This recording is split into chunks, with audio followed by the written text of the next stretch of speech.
The Legend of Sleepy Hollow by Washington Irving, Part II. In this way matters went on for some time, without producing any material effect on the relative situations of the contending powers. On a fine autumnal afternoon, Ichabod, in pensive mood, sat enthroned on the lofty stool from whence he usually watched all the concerns of his little literary realm. In his hand he swayed a ferule. That sceptre of despotic power, the birch of justice, reposed on 3 nails behind the throne, a constant terror to evildoers, while on the desk before him might be seen sundry contraband articles and prohibited weapons, detected upon the persons of idle urchins, such as half-munched apples, pop-guns, whirligigs, fly-cages, and whole legions of rampant little paper gamecocks. Apparently there had been some appalling act of justice recently inflicted, for his scholars were all busily intent upon their books, or slyly whispering behind them, with one eye kept upon the master, and a kind of buzzing stillness reigned throughout the schoolroom. It was suddenly interrupted by the appearance of a negro in tow cloth jacket and trousers, a round crowned fragment of a hat, like the cap of Mercury, and mounted on the back of a ragged, wild, half-broken colt, which he managed with a rope by way of halter. He came clattering up to the school door, with an invitation to Ichabod to attend a merry-making or quilting frolic to be held that evening at Mynheer Van Tassel's, and having delivered his message with that air of importance and effort at fine language which a negro is apt to display on petty embassies of the kind, he dashed over the brook, and was seen scampering away up the hollow, full of the importance and hurry of his mission. All was now bustle and hubbub in the late quiet schoolroom. The scholars were hurried through their lessons without stopping at trifles. Those who were nimble skipped over half with impunity, and those who were tardy had a smart application now and then in the rear to quicken their speed, or help them over a tall word. Books were flung aside without being put away on the shelves, inkstands were overturned, benches thrown down, and the whole school was turned loose an hour before the usual time, bursting forth like a legion of young imps, yelping and racketing about the green in joy at their early emancipation.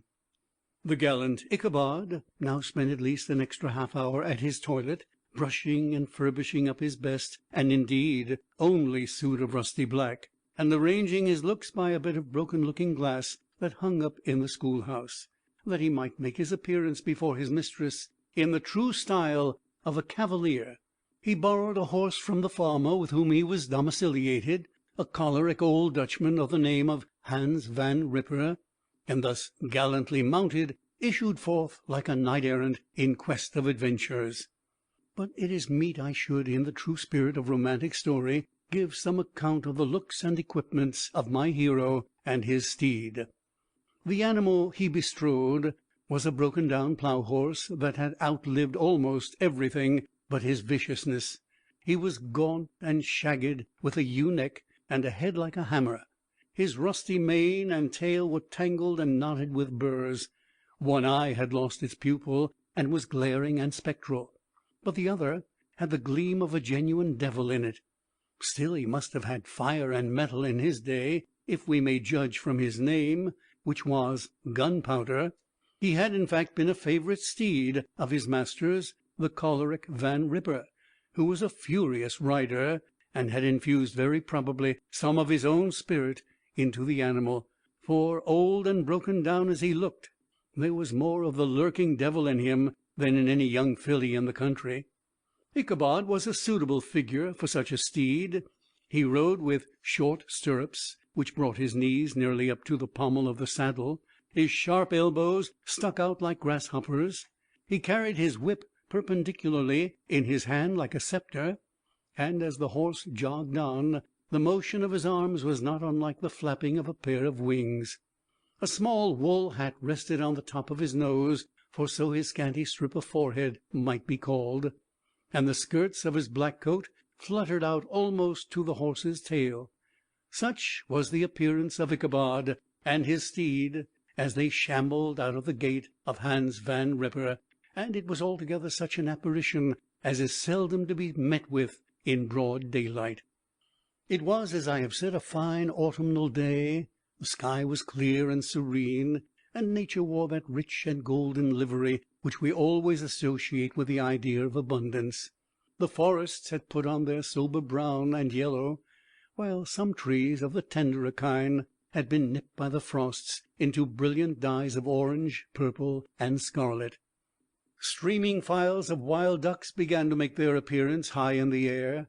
The bark of the squirrel might be heard from the groves of beech and hickory nuts, and the pensive whistle of the quail at intervals from the neighboring stubble field.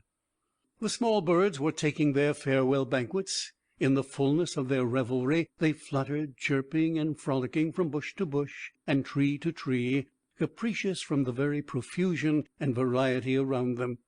There was the honest cock-robin, the favorite game of stripling sportsmen, with its loud querulous note, and the twittering blackbirds flying in sable clouds, and the golden-winged woodpecker with his crimson crest, his broad black gorget and splendid plumage, and the cedar-bird with its red-tipped wings and yellow-tipped tail, and its little Montiero cap of feathers, and the blue-jay, that noisy coxcomb, in his gay light-blue coat and white underclothes, screaming and chattering, nodding and bobbing and bowing, and pretending to be on good terms with every songster of the grove.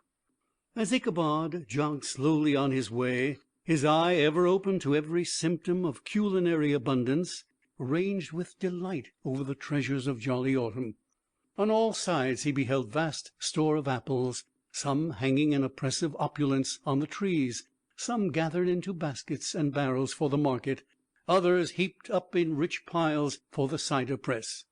Further on he beheld great fields of Indian corn, with its golden ears peeping from their leafy coverts, and holding out the promise of cakes and hasty pudding, and the yellow pumpkins lying beneath them, turning up their fair round bellies to the sun, and giving ample prospects of the most luxurious of pies.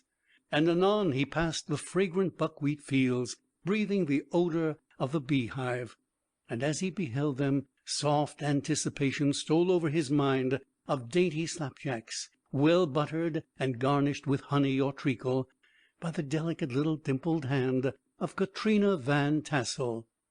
Thus, feeding his mind with many sweet thoughts and sugared suppositions, he journeyed along the sides of a range of hills which look out upon some of the goodliest scenes of the mighty Hudson. The sun gradually wheeled his broad disk down into the west.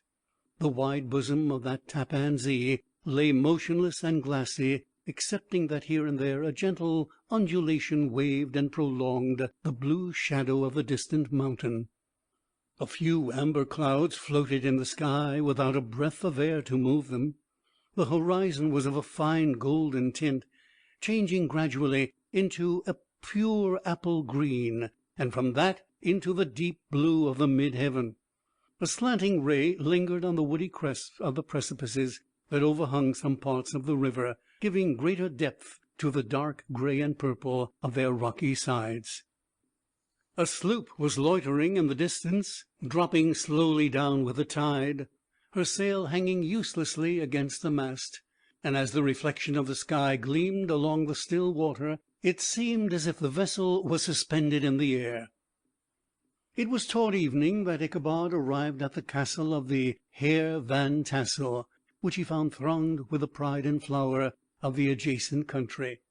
Old farmers, a spare, leathern-faced race in homespun coats and breeches, blue stockings, huge shoes, and magnificent pewter buckles, their brisk, withered little dames in close-crimped caps with long-waisted gowns, homespun petticoats with scissors and pin-cushions and gay calico pockets hanging on the outside, buxom lassies almost as antiquated as their mothers, excepting where a straw hat, a fine ribbon, or perhaps a white frock, gave symptoms of city innovations. The sons in short, square-skirted coats, with rows of stupendous brass buttons, and their hair generally queued in the fashion of the times, especially if they could procure an eel skin for the purpose, it being esteemed throughout the country as a potent nourisher and strengthener of the hair. Brom Bones, however, was the hero of the scene. having come to the gathering on his favorite steed Daredevil, a creature like himself, full of mettle and mischief, and which no one but himself could manage. He was, in fact, noted for preferring vicious animals, given to all kinds of tricks, which kept the rider in constant risk of his neck, for he held a tractable, well-broken horse as unworthy of a lad of spirit. Fain would I pause to dwell upon the world of charms that burst upon the enraptured gaze of my hero as he entered the state parlour of Van Tassel's mansion. Not those of the bevy of buxom lassies, with their luxurious display of red and white, but the ample charms of a genuine Dutch country tea-table in the sumptuous time of autumn. Such heaped-up platters of cakes of various and almost indescribable kinds, known only to the experienced Dutch housewives.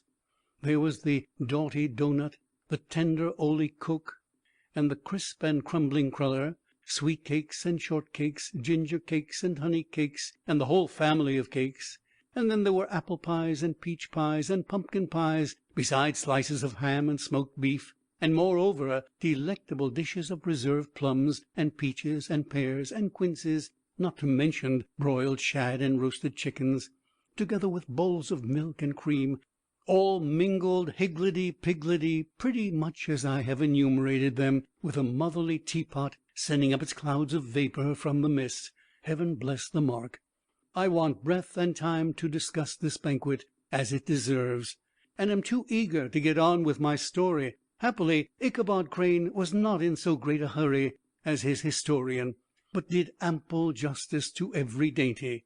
He was a kind and thankful creature, whose heart dilated in proportion as his skin was filled with good cheer, and whose spirits rose with eating as some men's do with drink.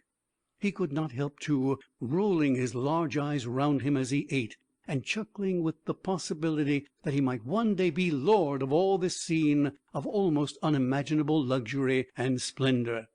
And then he thought how soon he'd turn his back upon the old schoolhouse, snap his fingers in the face of Hans Van Ripper and every other niggardly patron, and kick any itinerant pedagogue out of doors that should dare to call him comrade. Old Baltus Van Tassel moved about among his guests with a face dilated with content and good humour, round and jolly as the harvest moon. His hospitable attentions were brief but expressive, being confined to a shake of the hand, a slap on the shoulder, a loud laugh, and a pressing invitation to fall to and help themselves. And now the sound of music from the common room, or hall, summoned to the dance. The musician was an old grey-headed negro, who had been the itinerant orchestra of the neighbourhood for more than half a century. His instrument was as old and battered as himself. The greater part of the time he scraped away on 2 or 3 strings, accompanying every movement of the bow with a motion of the head, bowing almost to the ground, and stamping with his foot whenever a fresh couple were to start. Ichabod prided himself upon his dancing as much as upon his vocal powers. Not a limb, not a fibre about him was idle, and to have seen his loosely hung frame in full motion and clattering about the room, you would have thought Saint Vitus himself, that blessed patron of the dance, was figuring before you in person. He was the admiration of all the negroes, who, having gathered of all ages and sizes from the farm and the neighbourhood, stood forming a pyramid of shining black faces at every door and window, gazing with delight at the scene. Rolling their white eyeballs, and showing grinning rows of ivory from ear to ear, how could the flogger of urchins be otherwise than animated and joyous?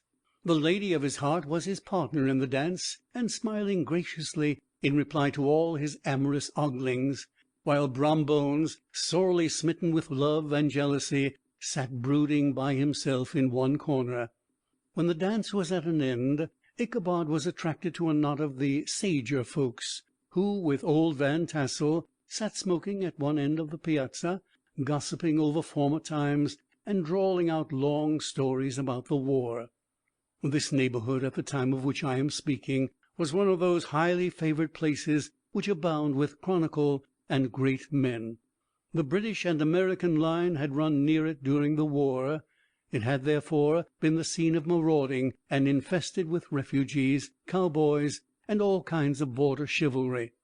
Just sufficient time had elapsed to enable each story-teller to dress up his tale with a little becoming fiction, and, in the indistinctness of his recollection, to make himself the hero of every exploit. There was the story of Daffy Martling, a large, blue-bearded Dutchman, who had nearly taken a British frigate with an old iron 9-pounder from a mud breastwork, only that his gun burst at the 6th discharge. And there was an old gentleman, who shall be nameless, being too rich a mynheer to be lightly mentioned, who in the battle of White Plains, being an excellent master of defence, parried a musket ball with a small sword, insomuch that he absolutely felt it whiz round the blade and glance off at the hilt, in proof of which he was ready at any time to show the sword with the hilt a little bent. There were several more that had been equally great in the field, not one of whom but was persuaded that he had a considerable hand in bringing the war to a happy termination. But all these were nothing to the tales of ghosts and apparitions that succeeded. The neighborhood is rich in legendary treasures of the kind. Local tales and superstitions thrive best in these sheltered, long-settled retreats, but are trampled underfoot by the shifting throng that forms the population of most of our country places. Besides, there is no encouragement for ghosts in most of our villages, for they have scarcely had time to finish their first nap and turn themselves in their graves before their surviving friends have traveled away from the neighborhood, so that when they turn out at night to walk their rounds, they have no acquaintance left to call upon. This is perhaps the reason why we so seldom hear of ghosts, except in our long-established Dutch communities. The immediate cause, however, of the prevalence of supernatural stories in these parts was doubtless owing to the vicinity of Sleepy Hollow. There was a contagion in the very air that blew from that haunted region. It breathed forth an atmosphere of dreams and fancies, infecting all the land. Several of the Sleepy Hollow people were present at Van Tassel's, and, as usual, were doling out their wild and wonderful legends. Many dismal tales were told about funeral trains, and mourning cries and wailings heard and seen about the great tree where the unfortunate Major Andre was taken, and which stood in the neighborhood. Some mention was made also of the woman in white that haunted the dark glen at Raven Rock, and was often heard to shriek on winter nights before a storm, having perished there in the snow. The chief part of the stories, however, turned upon the favorite spectre of Sleepy Hollow, the Headless Horseman, who had been heard several times of late patrolling the country, and, it is said, tethered his horse nightly among the graves in the churchyard. The sequestered situation of this church seems always to have made it a favorite haunt of troubled spirits. It stands on a knoll, surrounded by locust trees and lofty elms, from among which its decent whitewashed walls shine modestly forth, like Christian purity, beaming through the shades of retirement. A gentle slope descends from it to a silvery sheet of water, bordered by high trees, between which peeps may be caught at the blue hills of the Hudson. To look upon its grass-grown yard, where the sunbeams seem to sleep so quietly, one would think that there at least the dead might rest in peace. On one side of the church extends a wide woody dell, along which raves a large brook among broken rocks and trunks of fallen trees. Over a deep black part of the stream, not far from the church, was formerly thrown a wooden bridge. The road that led to it and the bridge itself were thickly shaded by overhanging trees, which cast a gloom about it, even in the daytime, but occasioned a fearful darkness at night. Such was one of the favorite haunts of the Headless Horseman, and the place where he was most frequently encountered. The tale was told of old Brower, a most heretical disbeliever in ghosts, how he met the horseman returning from his foray into Sleepy Hollow, and was obliged to get up behind him; how they galloped over bush and brake, over hill and swamp, until they reached the bridge, when the horseman suddenly turned into a skeleton, threw old Brower into the brook, and sprang away over the tree tops with a clap of thunder. This story was immediately matched by a thrice marvelous adventure of Brom Bones, who made light of the galloping Hessian, as an arrant jockey. He affirmed that on returning one night from the neighboring village of Sing Sing, he had been overtaken by this midnight trooper, that he had offered to race with him for a bowl of punch, and should have won it too, for Daredevil beat the goblin horse all hollow. But just as they came to the church bridge, the Hessian bolted and vanished in a flash of fire. All these tales, told in that drowsy undertone with which men talk in the dark, the countenances of the listeners only now and then receiving a casual gleam from the glare of a pipe, sunk deep in the minds of Ichabod. He repaid them in kind, with large extracts from his invaluable author, Cotton Mather, and added many marvelous events that had taken place in his native state of Connecticut, and fearful sights which he had seen in his nightly walks about Sleepy Hollow. The revel now gradually broke up. The old farmers gathered together their families in their wagons, and were heard for some time rattling along the hollow roads and over the distant hills.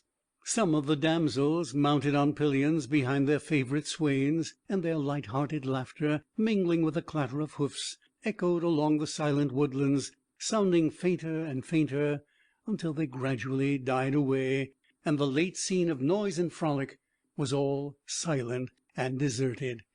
Ichabod only lingered behind, according to the custom of country lovers, to have a tete-a-tete with the heiress, fully convinced that he was now on the high road to success. What passed at this interview I will not pretend to say, for in fact I do not know. Something, however, I fear me, must have gone wrong, for he certainly sallied forth, after no very great interval, with an air quite desolate and chapfallen. Oh, these women, these women! Could that girl have been playing off any of her coquettish tricks? Was her encouragement of the poor pedagogue all a mere sham to secure her conquest of his rival? Heaven only knows, not I. Let it suffice to say, Ichabod stole forth with the air of one who had been sacking a hen-roost, rather than a fair lady's heart. Without looking to the right or left to notice the scene of rural wealth on which he had so often gloated, he went straight to the stable, and with several hearty cuffs and kicks, roused his steed most uncourteously from the comfortable quarters in which he was soundly sleeping, dreaming of mountains of corn and oats, and whole valleys of timothy and clover.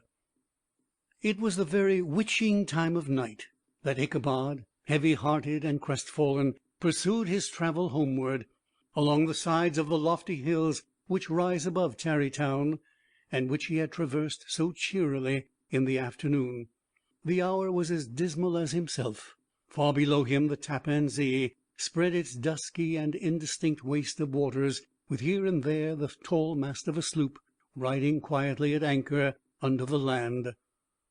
In the dead hush of midnight he could even hear the barking of the watch-dog from the opposite shore of the Hudson, but it was so vague and faint as only to give an idea of his distance from this faithful companion of man.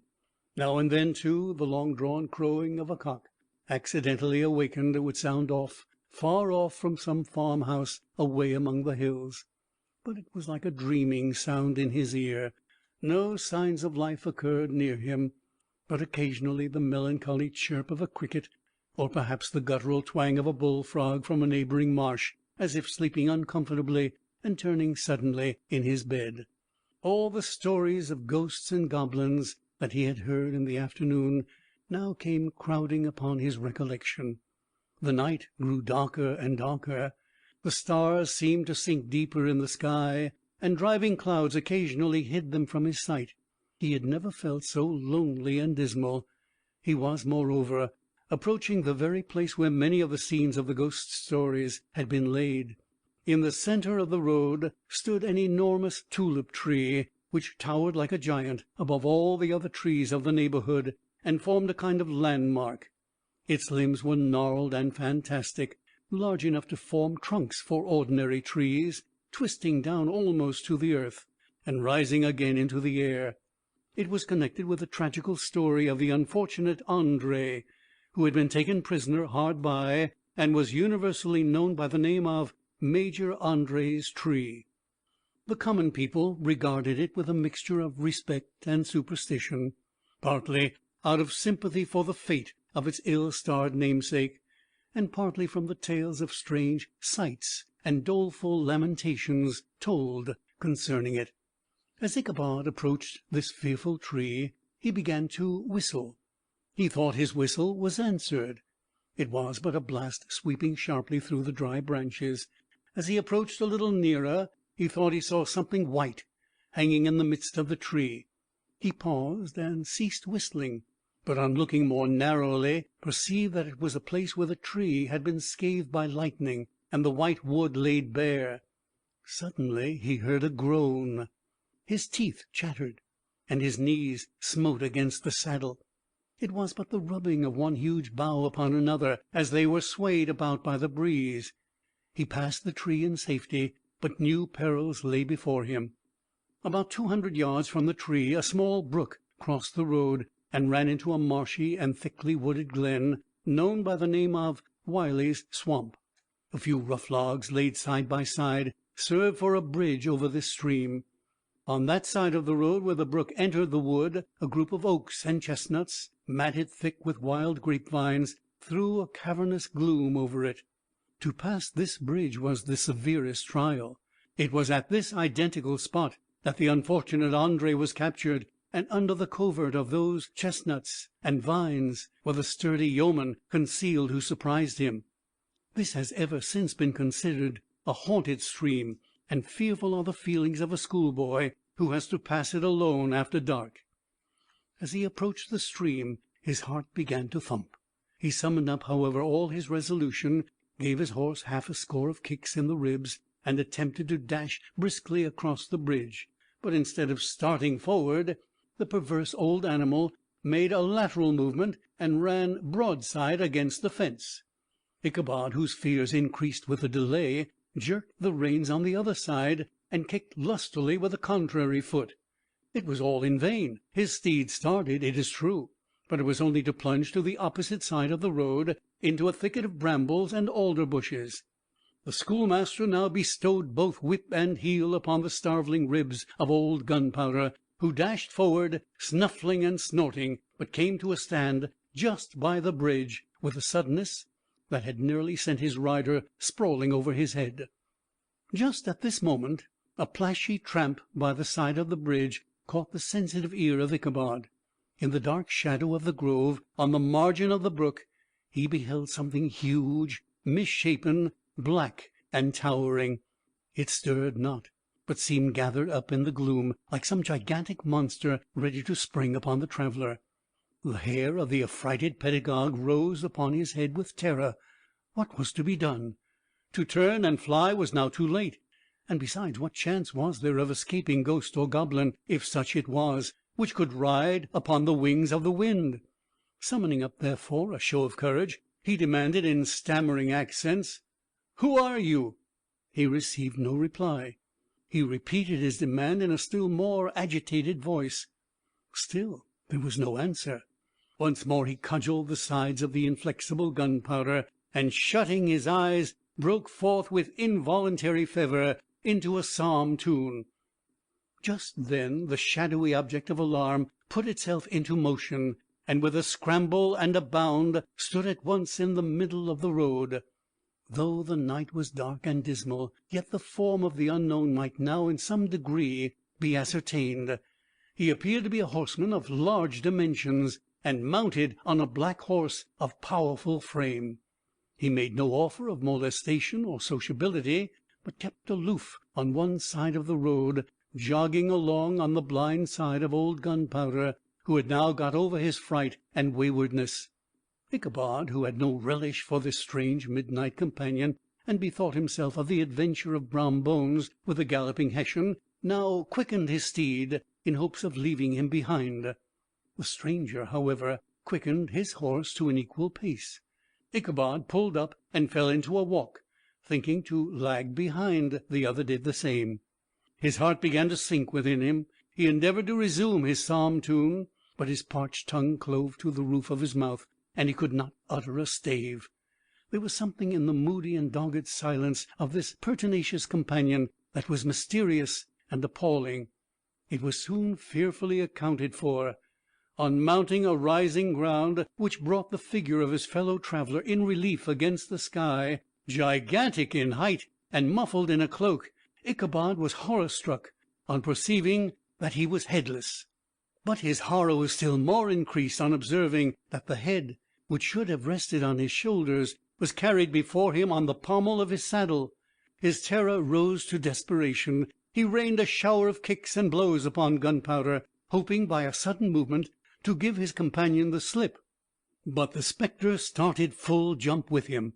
Away then they dashed through thick and thin, stones flying and sparks flashing at every bound. Ichabod's flimsy garments fluttered in the air as he stretched his long, lank body away over his horse's head in the eagerness of his flight. They had now reached the road which turns off to Sleepy Hollow. But Gunpowder, who seemed possessed with a demon, instead of keeping up it, made an opposite turn and plunged headlong downhill to the left. This road leads through a sandy hollow, shaded by trees, for about a quarter of a mile, where it crosses the bridge famous in goblin story, and just beyond swells the green knoll on which stands the whitewashed church. As yet the panic of the steed had given his unskilful rider an apparent advantage in the chase, but just as he had got halfway through the hollow, the girths of the saddle gave way, and he felt it slipping from under him. He seized it by the pommel and endeavored to hold it firm, but in vain, and had just time to save himself by clasping old Gunpowder round the neck, when the saddle fell to the earth, and he heard it trampled under foot by his pursuer. For a moment the terror of Hans Van Ripper's wrath passed across his mind, for it was his Sunday saddle. But this was no time for petty fears. The goblin was hard on his haunches, and unskilful rider that he was, he had much ado to maintain his seat, sometimes slipping on one side, sometimes on another, and sometimes jolted on the high ridge of his horse's backbone with a violence that he verily feared would cleave him asunder. An opening in the trees now cheered him with the hopes that the church bridge was at hand. The wavering reflection of a silver star in the bosom of the brook told him that he was not mistaken. He saw the walls of the church dimly glaring under the trees beyond. He recollected the place where Brom Bones's ghostly competitor had disappeared. "If I can but reach that bridge," thought Ichabod, "I'm safe." Just then he heard the black steed panting and blowing close behind him. He even fancied that he felt his hot breath. Another convulsive kick in the ribs, and old Gunpowder sprung upon the bridge. He thundered over the resounding planks. He gained the opposite side, and now Ichabod cast a look behind to see if his pursuer should vanish according to rule in a flash of fire and brimstone. Just then he saw the goblin rising in his stirrups, and in the very act of hurling his head at him. Ichabod endeavored to dodge the horrible missile, but it was too late. It encountered his cranium with a tremendous crash. He was tumbled headlong into the dust, and Gunpowder, the black steed, and the goblin rider passed like a whirlwind. The next morning the old horse was found without his saddle and with a bridle under his feet, soberly cropping the grass at his master's gate. Ichabod did not make his appearance at breakfast. Dinner hour came, but no Ichabod. The boys assembled at the schoolhouse and strolled idly about the banks of the brook, but no schoolmaster. Hans Van Ripper now began to feel some uneasiness about the fate of poor Ichabod and his saddle. An inquiry was set on foot, and after diligent investigation they came upon his traces. In one part of the road leading to the church was found the saddle trampled in the dirt, the tracks of horses' hoofs deeply dented in the road, and evidently at furious speed, were traced to the bridge, beyond which, on the bank of a broad part of the brook, where the water ran deep and black, was found the hat of the unfortunate Ichabod, and close beside it a shattered pumpkin. The brook was searched, but the body of the schoolmaster was not to be discovered. Hans Van Ripper, as executor of his estate, examined the bundle which contained all his worldly effects. They consisted of 2 shirts and a half, 2 stocks for the neck, a pair of 2 of worsted stockings, an old pair of corduroy small clothes, a rusty razor, a book of psalm tunes full of dog's ears, and a broken pitch pipe. As to the books and furniture of the schoolhouse, they belonged to the community, excepting Cotton Mather's History of Witchcraft. a New England almanac, and a book of dreams and fortune-telling, in which the last was a sheet of foolscap much scribbled and blotted by several fruitless attempts to make a copy of verses in honor of the heiress of Van Tassel. These magic books and the poetic scrawl were forthwith consigned to the flames by Hans Van Ripper, who from that time forward determined to send his children no more to school, observing that he never knew any good come of this same reading and writing.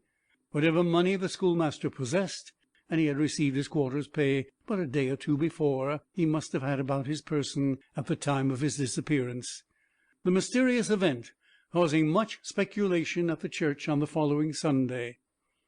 Knots of gazers and gossips were collected in the churchyard, at the bridge, and at the spot where the hat and pumpkin had been found. The stories of Brower, of Bones, and a whole budget of others were called to mind, and when they had diligently considered them all, and compared them with the symptoms of the present case, they shook their heads, and came to the conclusion that Ichabod had been carried off by the galloping Hessian. As he was a bachelor, and in nobody's debt, nobody troubled his head any more about him. The school was removed to a different quarter of the hollow, and another pedagogue reigned in his stead. It is true, an old farmer, who had been down to New York on a visit several years after, and from whom this account of the ghostly adventure was received, brought home the intelligence that Ichabod Crane was still alive, that he had left the neighborhood partly through fear of the goblin and Hans Van Ripper, and partly in mortification at having been suddenly dismissed by the heiress, that he had changed his quarters to a distant part of the country, had kept school and studied law at the same time, had been admitted to the bar, turned politician, electioneered, written for the newspapers, and finally had been made a justice of the 10-pound court.